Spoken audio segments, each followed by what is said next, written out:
Estracera era otro personaje diferente a funcionarios judiciales, digamos, que uno está habituado a conocer.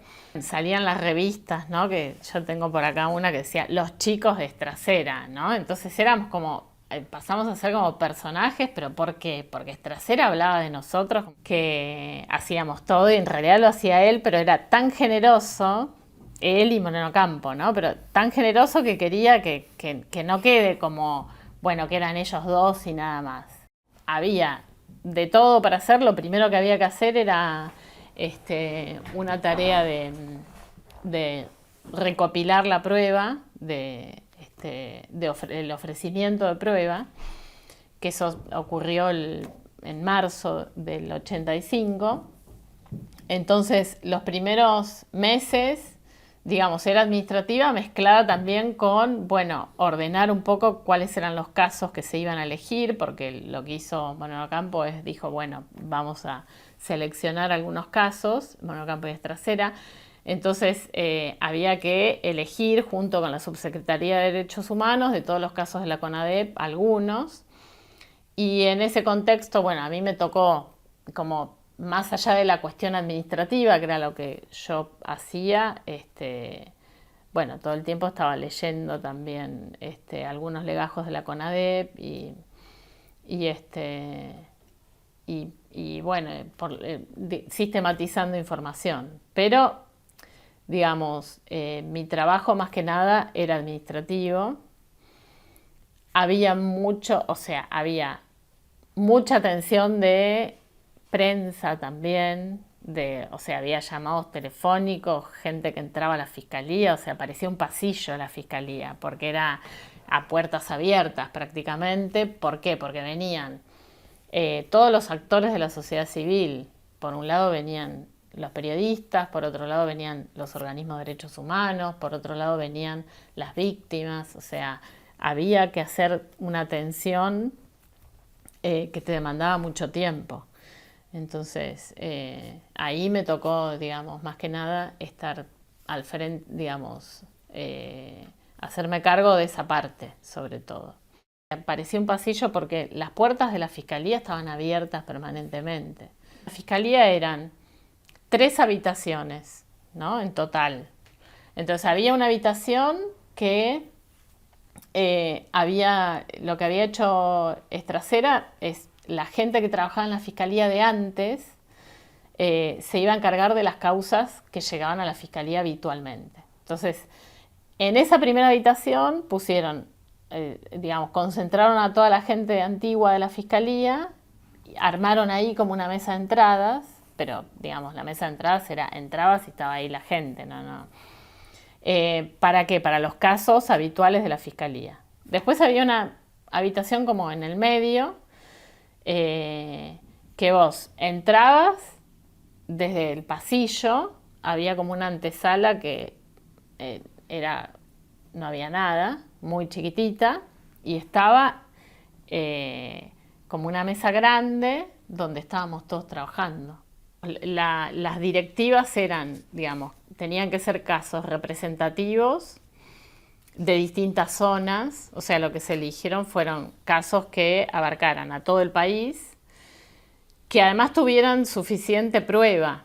Suficiente prueba es que, digamos, no una persona que, digamos, desapareció, pero nadie tuvo ningún contacto y entonces no hay ni un testigo ni del secuestro, ni de desde cuándo hasta cuándo, ni entonces, digamos, se priorizaban como casos que tuvieran prueba, que no fueran todos del mismo lugar.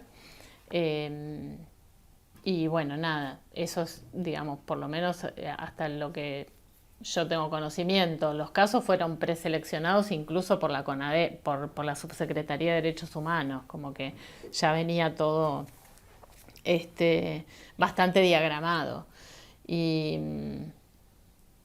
y bueno, ese fue un periodo como muy intenso de trabajo, como que ahí se jugó en parte el juicio, en el sentido de que esos casos iban a ser aquellos que determinaran el curso del juicio. Bueno, acá hay como escritos de Moreno Campo, corrigiendo cosas, ¿no? Eh, y lo que me acuerdo, bueno, el último día del alegato, eh, el nunca más de Estracera, que Estracera termina su alegato con el nunca más, yo no, o sea, yo no estaba enterada, o sea, esa parte, no sé, creo que la debe haber escrito Carlos Omigliana, no sé, pero yo no me ocupé de eso, o sea, esa parte no me la dictaron, y me acuerdo que, o sea, estaba en Estracera y Moreno Campo, y Moreno Campo lo que contó después es que él tampoco sabía lo que iba a decir Julio Estracera. Como que estaba al lado, yo me acuerdo del relato de Luis que decía, es que yo estaba al lado y entonces iba leyendo lo que él iba a decir y cuando llegué al nunca más, casi, o sea, yo quería abrazarlo ahí ya antes de que lo dijera, como que era como que él no sabía que iba a terminar el alegato con el nunca más. Fue como una sorpresa para todos.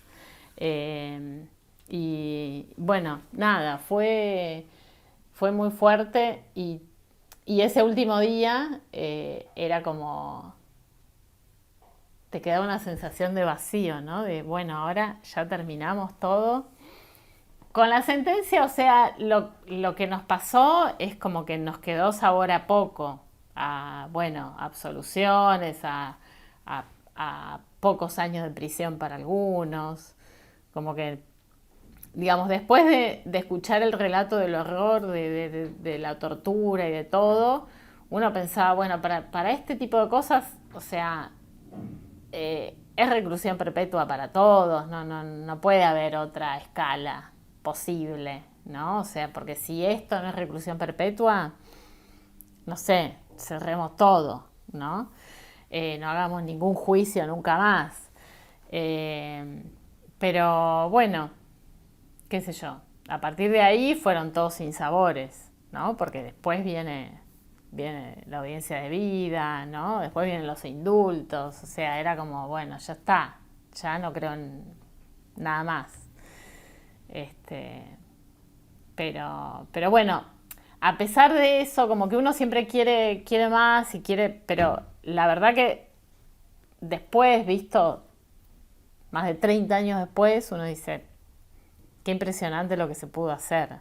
Pero bueno, ahora lo que yo veo es que por ahí cualquier otro juicio, o sea, en épocas normales, los juicios, cualquier tipo de juicio, se tarda tanto que a veces es un despropósito, ¿no? De la cantidad de tiempo sin justicia.